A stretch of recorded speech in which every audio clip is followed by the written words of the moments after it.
The summer sun, usually a welcome guest, felt like an intrusive spotlight on Alex Miller's carefully curated backyard.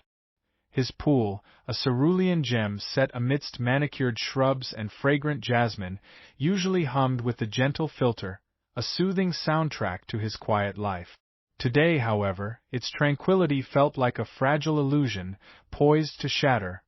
Alex had lived in the Lakeshore Point community for 7 blissful years. It was the kind of place people moved to for peace, for predictable charm, for HOA rules that mostly meant keeping your lawn tidy. Mostly. Until Brenda Sterling became the head of the Homeowners Association board. Brenda wasn't just a Karen. She was the Karen.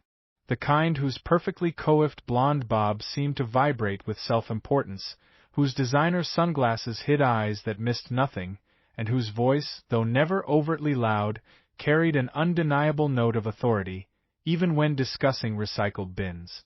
For the past 2 years, she'd been a persistent, low-level irritant in Alex's otherwise calm existence. First, it was the specific shade of his exterior paint, then the height of his azaleas, followed by a surprisingly detailed memo about the precise angle at which garden gnomes should face the street. Alex, a software engineer who cherished his downtime, had mostly shrugged it off, occasionally grumbling under his breath, choosing peace over pointless confrontation. But this morning, peace was officially off the table. He stood on his flagstone patio, a freshly printed HOA notice clutched in his hand, the paper crinkling ominously. The subject line, bolded and underlined, sent a jolt of disbelief through him. Community Summer Soir, Pool Venue Confirmation. His pool. His private pool. His eyes scanned the block of text below, a nauseating mix of bureaucratic jargon and Brenda Sterling's unmistakable passive aggression. It detailed the unanimous board decision to host the annual summer soiree, a charity fundraiser for the Lakeshore Point Beautification Fund, a fund Alex suspected largely went towards Brenda's personal floral arrangements, at the spacious and centrally located pool facility belonging to Mr. Alexander Miller, Lot 14B. Lot 14B was his house, his address, his property, centrally located. His jaw tightened. His house was at the very end of a cul-de-sac, hardly central. And pool facility? It was a private residential pool, not a public leisure center. The audacity was breathtaking. He reread the last paragraph, his blood pressure rising with each word.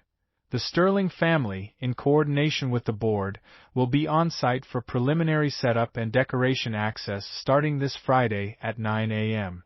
We anticipate the event will require exclusive access to the pool area from Friday morning through Sunday evening for preparation, execution, and cleanup. We appreciate Mr. Miller's generous contribution to our community efforts. Generous contribution? He hadn't contributed anything. He hadn't been asked. He hadn't agreed. Are they insane? He muttered, looking up at the clear blue sky, as if seeking cosmic intervention. He checked the date on the notice again. It had been slipped under his door late yesterday evening. Friday was tomorrow. Tomorrow, his first impulse was to call the HOA office. He dialed the number listed, only to be met by an automated message. Our offices are currently closed for the summer break. Please refer to our website for emergency contacts. Emergency contacts, he thought darkly. For when someone tries to squat your swimming pool for a charity gala. He tried Brenda Sterling's number, which was conveniently included. It rang twice before her smooth, modulated voice purred through the speaker. You've reached Brenda Sterling. I'm currently unavailable to take your call. Please leave a detailed message, and I'll get back to you at my earliest convenience. Have a Lakeshore lovely day. The saccharine tone grated on his nerves. Brenda, Alex began, trying to keep his voice level despite the tremor of rage. This is Alex Miller from Lot 14B. I just received your notice about the summer soiree. There seems to be a significant misunderstanding. My pool is a private residence, not a community facility. I have not consented to host any event here, nor will I be able to accommodate your setup starting tomorrow. Please call me back immediately to clarify this. This is completely unacceptable. He hung up, his thumb almost punching the end call button. He waited. He paced. He reread the notice several more times, searching for any clause, any hidden meaning, any escape hatch. There was none. It was a unilateral declaration, pure and simple. An hour passed. No call from Brenda. Only the increasingly oppressive silence of his backyard, broken only by the chirping of unseen crickets. The sun climbed higher, reflecting off the pool's surface, making it gleam with a mocking brilliance, around noon, as Alex was forcing down The first rays of Friday morning sun painted the empty basin of Alex's pool in stark relief, highlighting the faint waterline stains, now bone-dry. The air, usually humid with the scent of chlorine, carried only the faint fragrance of jasmine and the crisp, clean smell of a new day. But for Alex, a profound sense of calm, almost triumph, settled over him. He had done it. He had drawn his line. He made coffee, the mundane ritual feeling oddly significant today, like preparing for battle. He brewed it strong, just how he liked it. He was dressed in a casual t-shirt and shorts, looking perfectly at ease, though his stomach fluttered with anticipation. He didn't have long to wait. Precisely at 9 a.m., the familiar hum of Brenda Sterling's electric SUV purred to a stop in front of his house. The car doors opened, and out stepped Brenda, resplendent in a crisp white linen pantsuit, her blonde bob gleaming. Behind her emerged Gary, clipboard once again clutched like a shield, and a burly, red-faced man in a Lux Event Rentals polo shirt, who was already eyeing Alex's backyard with a professional, assessing gaze. Brenda strode confidently through the side gate Alex had left ajar. She was already mid-sentence, her voice carrying across the lawn. And the beverage station can go right near the shallow end, Gary, where the foot traffic will be heaviest. We'll need a few extra tables for the silent auction items, perhaps along this wall here. Then, she rounded the corner of the house, her words trailing off into a gasp. The Lux Event Rentals guy, halfway through pulling a measuring tape from his belt, froze, his eyes widening. Gary stopped dead in his tracks, his mouth slightly agape. Silence. A profound, almost sacred silence descended upon the backyard, broken only by the distant chirping of birds. Brenda Sterling stood rooted to the spot, staring at the vast, empty expanse of Alex's pool. Her perfect smile had evaporated, replaced by an expression of utter, unadulterated shock. Her eyes, usually so calculating, darted frantically from the dry plaster to Alex, who was leaning casually against his patio doorframe, sipping his coffee. "Alex, what have you done?" Her voice was a strained whisper, barely audible. Alex took another slow sip of coffee. "Good morning, Brenda. You're right on time. As you can see, the pool facility is, shall we say, undergoing a bit of maintenance." Her face began to contort. The shock quickly gave way to confusion, then a flush of angry red that spread from her neck to her cheek. "Maintenance? You drained it. Why would you drain it now? The soiree is tonight." Her voice rose with each question, escalating into a shrill crescendo. "Well, Brenda," Alex replied, his tone infuriatingly calm, "as I mentioned in my message yesterday, and as I tried to explain when you so graciously stopped by, this is a private residence. My private property. And I use my pool. My plans for the weekend include significant repairs. Unforeseen, of course. Couldn't possibly host a community event in a construction zone, could I?" He gestured grandly at the empty basin. The Lux Event Rentals guy cleared his throat nervously. Ma'am? We can't set up anything like this. This is a liability nightmare. And we'd need, about 3 to 4 days just to get it filled, treated, and safe for swimming. Assuming the pump and filter are even functional after this." Brenda shot him a venomous glare, then turned back to Alex, her eyes narrowed to slits. "This is sabotage, Alex. Pure and simple sabotage. You deliberately did this to spite the community." "To spite me?" "Spite." Alex feigned innocence. "No, Brenda. This is about property rights. You quoted the bylaws yesterday, Section 7, subsection C, wasn't it? The one that grants the HOA board the right to utilize common areas and, in specific circumstances, private property for community events that benefit all residents. Am I correct? Brenda puffed up, ready to reiterate her authority. Exactly. And this event. But, Brenda, Alex interrupted smoothly, you conveniently left out the caveat. Section 7, subsection C, paragraph 2 states, such utilization of private property requires the express written consent of the property owner to be secured no less than 30 days prior to the proposed event date, and may be subject to a reasonable rental fee and liability waiver agreement. Did you secure my express written consent, Brenda? 30 days in advance. Brenda's mouth opened and closed. Gary, standing behind her, looked like he was about to faint. The event rental guy was now openly staring, a slight smirk playing on his lips. That's a technicality. Brenda spluttered, regaining some of her bluster.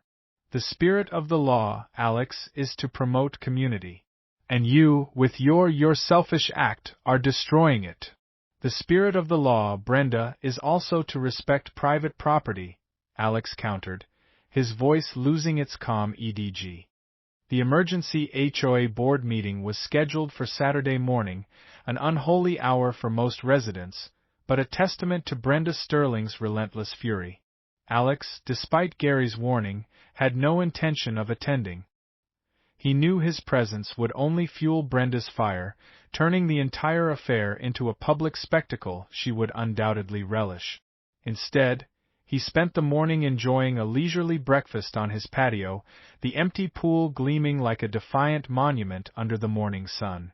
He half expected a summons, a police cruiser, or at the very least, an angry mob with pitchforks. None arrived. The first indication that something was truly amiss came not from an official channel, but from his neighbor, Mrs. Albright, a notoriously gossipy woman who always knew everything before anyone else. Her shrill voice, usually reserved for complaining about stray cats, pierced the morning calm as she cornered him near his mailbox. Alex, did you hear? Brenda Sterling is absolutely livid. She was practically spitting fire at the meeting. Said you committed a gross act of community sabotage. Mrs. Albright wrung her hands. Apparently, the caterer, Cuisine de la Pointe, is threatening a lawsuit for a full cancellation fee, and the band, the Smooth Grooves, is demanding a 50% payout, even though they barely lifted a finger. Alex nodded, feigning concern. Yes, Mrs. Albright. It's all rather unfortunate. But as I explained, my pool needed immediate repairs. Repairs? The whole neighborhood knows you drained it on purpose, she whispered conspiratorially, then leaned closer. But, and this is the interesting part, not everyone's on her side. Mr. Caldwell, you know, from the Architectural Review? He actually brought up the bylaws. Said Brenda was out of line for not getting your written consent. And that quiet little Mrs. Rodriguez, she mentioned something about Brenda always throwing her weight around. It was quite the scene. Mrs. Albright paused for dramatic effect.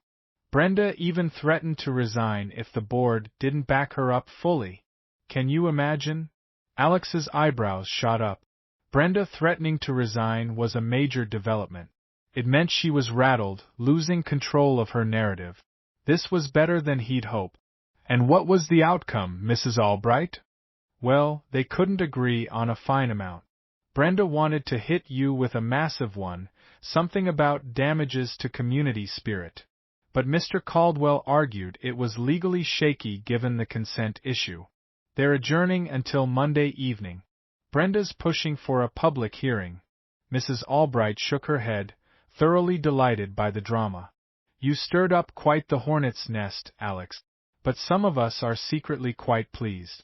She's been a tyrant, that woman. Alex offered a polite smile and retreated, the information buzzing in his head. A public hearing. Brenda wanted to humiliate him, to make an example of him. But it also meant she was desperate. The rest of the weekend passed in a strangely peaceful limbo. Alex enjoyed his quiet time, the empty pool a silent testament to his act of defiance. He even managed to ignore the occasional slow-moving car filled with curious neighbors. Monday evening arrived, and with it, a formal summons from the HOA. Not for a general meeting, but specifically for a disciplinary hearing regarding property misuse and breach of community bylaws, Mr. Alexander Miller, Lot 14B. It was Brenda's last stand, a public forum to condemn him. Alex knew he had to go. He needed to defend himself, but more importantly, he needed to show Brenda that he wouldn't be intimidated. He dressed in a smart casual shirt, wanting to appear respectful but unwavering. The community clubhouse, usually bustling with yoga classes or bridge tournaments, was packed. Every chair was taken, and people stood along the walls. The air crackled with anticipation. Brenda sat at the head of the long table, flanked by Gary, who looked paler than usual, and Mr. Caldwell, who gave Alex a brief, almost imperceptible nod as he entered. The other board members were present, looking uncomfortable. Brenda pounded a gavel, her face grim. "Order! Order, please!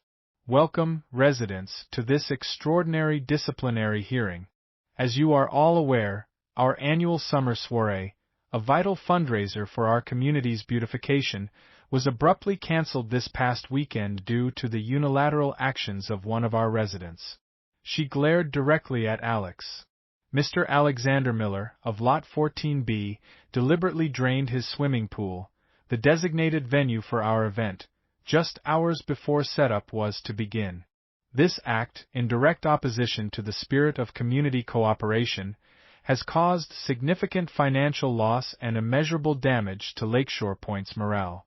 We had caterers, a band, decorations, all cancelled at the last minute. The entire board, myself included, has been deluged with complaints and accusations of mismanagement. Brenda Sterling storming out of the clubhouse wasn't the end. It was merely a strategic retreat. Alex knew this. A woman like Brenda, accustomed to wielding unchallenged authority, would not simply vanish after such a public humiliation. He expected retaliation, but the form it took was unexpected, subtle at first, then increasingly brazen. The initial ripple was a flurry of anonymous emails to the community message board, accusing Alex of being a neighborhood agitator, selfish, and even a danger to property values. They were poorly written, full of grammatical errors, but the underlying vitriol was unmistakable. Alex ignored them, knowing that a public response would only feed the troll. He also noticed that his daily paper delivery suddenly started landing in a puddle on his driveway, and a week later, his recycling bin was inexplicably missing after collection day. Petty, yes, but persistent. Then came the courtesy notices. Not from the HOA, but from various county departments. A notice from the Department of Environmental Quality about unauthorized discharge of substantial volumes of water, requiring a full report on drainage methods. Another from the City Planning Department regarding potential unpermitted alterations to property landscaping, a veiled reference to his dry well, no doubt. And finally, a particularly infuriating one from the County Health Department, requesting an immediate inspection of swimming pool facility to ensure proper sanitation protocols during non-operational periods. Each notice, of course, cited an anonymous complaint. Alex knew exactly whose anonymity it was. He spent hours on the phone, explaining, clarifying, scheduling inspections. He provided documentation for the dry well installation, demonstrated the non-toxic nature of his pool chemicals, and patiently walked a perplexed health inspector through his bone-dry pool, explaining that non-operational simply meant empty. It was a frustrating, time-consuming game, designed to wear him down. One afternoon, as he was explaining for the fifth time to a bewildered county clerk that he didn't, in fact, have an active flood zone in his backyard, his phone buzzed. It was Gary. "Alex, you need to be careful." Gary's voice was a frantic whisper. She's escalating. She's been going around to every board member, trying to rally support. She's claiming Mr. Caldwell is trying to stage a coup. And she's got a new plan. What kind of plan? Alex asked, leaning against his kitchen counter, suddenly alert. She's convinced the other board members that the HOA bylaws about private property use are ambiguous. She's proposing a referendum at the next general meeting to revise Section 7, subsection C, to make it more clear in her favor. Alex's blood ran cold. A referendum. That meant a community-wide vote. Brenda wanted to legally strip away homeowners' rights, using his pool incident as the prime example of why it's needed. This was far more dangerous than petty complaints or county paperwork. This was about setting a precedent, about turning private property into something the HOA could truly control. What are the details, Gary? Alex asked, his voice tight. She wants to amend it to say that all private amenities of significant scale, she specifically mentioned pools, shall be considered community assets for the purpose of essential HOA-approved events, with property owner notification but without requiring explicit consent, provided adequate notice is given. And the board would determine what adequate notice is. Basically, she wants to be able to use your pool, or anyone else's, whenever she wants, with just a warning. That's insane, Alex scoffed. No one would vote for that. It affects everyone. You'd be surprised, Alex, Gary said, his voice grim. She's already started campaigning. She's telling people that because of your actions, the beautification fund lost thousands. She's painting you as the villain, the one who tried to hold the community hostage. And she's promising a massive, even grander party next year if this passes, saying it'll restore Lakeshore Point's pride. Brenda Sterling was a master manipulator. She understood fear and aspiration. Fear of financial loss, aspiration for a better community, all under her firm, benevolent hand. The next few weeks were a nightmare of subtle psychological warfare. Flyers started appearing in mailboxes, glossy, professional, with Brenda's smiling face and taglines like, "Vote for community, vote for progress." They subtly highlighted the lost opportunity of the summer soiree and the need for stronger community unity and shared resources. They never explicitly named Alex, but the message was clear. Alex found himself caught between defending himself and avoiding giving Brenda more ammunition. He started talking to his neighbors, explaining his side, sharing copies of the original bylaws. Mr. Caldwell was a. Brenda Sterling didn't disappear after the referendum, but her presence in Lakeshore Point shifted. She was no longer the undisputed queen of the HOA, but a dethroned monarch, simmering with a quiet, dangerous rage. Her usual grand pronouncements were replaced by clipped, hushed conversations, and her public appearances became rare, usually involving a quick dash from her car to her front door. The visible scars of her public humiliation were evident, and Alex, though victorious, felt a low thrum of unease. He knew her kind. They never truly surrendered. The first few weeks after the referendum were deceptively peaceful. Alex finally started the process of refilling his pool. The sound of water rushing back into the empty basin was deeply satisfying, a symbolic act of reclaiming his sanctuary. He meticulously rebalanced the chemicals, feeling a sense of normalcy return. Neighbors, newly emboldened, stopped by to chat, offering words of support and sharing whispered anecdotes of Brenda's past excesses. Gary even brought over a case of his favorite craft beer, grinning from ear to ear. "The air just feels lighter, Alex, doesn't it?" he'd said, and Alex had to agree.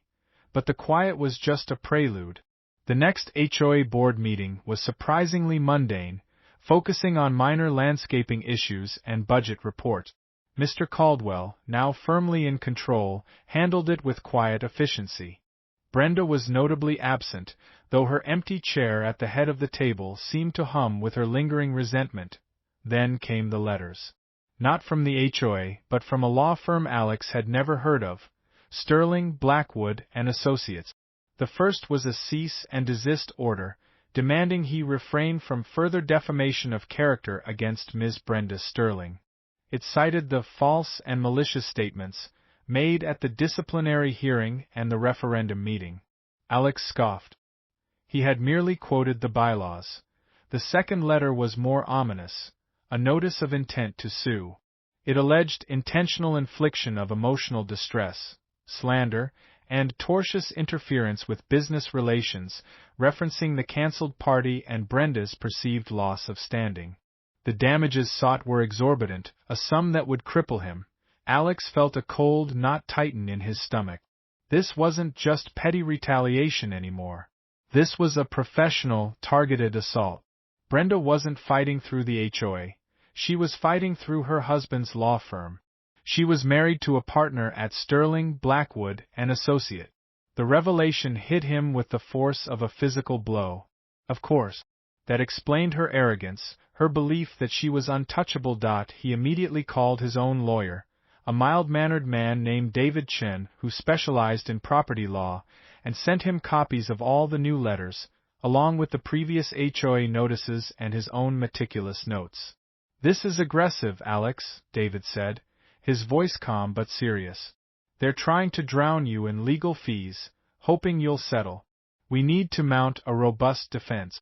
We'll file a motion to dismiss, citing anti-SLAPP statutes if applicable, and argue that your statements were truthful and protected under free speech, especially in a community forum concerning HOA matters." The legal battle became Alex's new, unwelcome reality. Depositions were scheduled. Documents subpoenaed. He spent evenings poring over emails, old HOA minutes, and legal definitions. The stress began to weigh on him. He found himself constantly checking his mail, jumpy at the sound of the doorbell. His once peaceful backyard, now with a sparkling, refilled pool, no longer felt like a sanctuary, but a reminder of the escalating war. Meanwhile, Brenda's public persona morphed. She started posting cryptic, victim-blaming messages on social media, never naming Alex but clearly referring to him. "Some people just want to tear others down to make themselves feel big," one read. Another, "Karma always finds its way back to those who cause harm." She cultivated an image of a wronged community leader, a martyr to progress, discreetly garnering sympathy from a segment of residents who either didn't know the full story or preferred not to challenge the sterling name. The community, once united in their quiet rebellion against Brenda, began to fracture. Some residents, fearing legal entanglement themselves, distanced themselves from Alex. Others remained steadfast in their support, like Mrs. Rodriguez, who brought him homemade cookies, and Mr. Caldwell, who discreetly offered to provide an affidavit outlining the HOA's procedural errors. Gary, though still nervous, continued to feed him tidbits of information about Brenda's machinations. One afternoon, Alex received a call from his lawyer. "Alex, good news and bad news. The judge denied their motion for a preliminary injunction. They wanted to force you to apologize and pay damages immediately. That's a win. But they're pushing for discovery."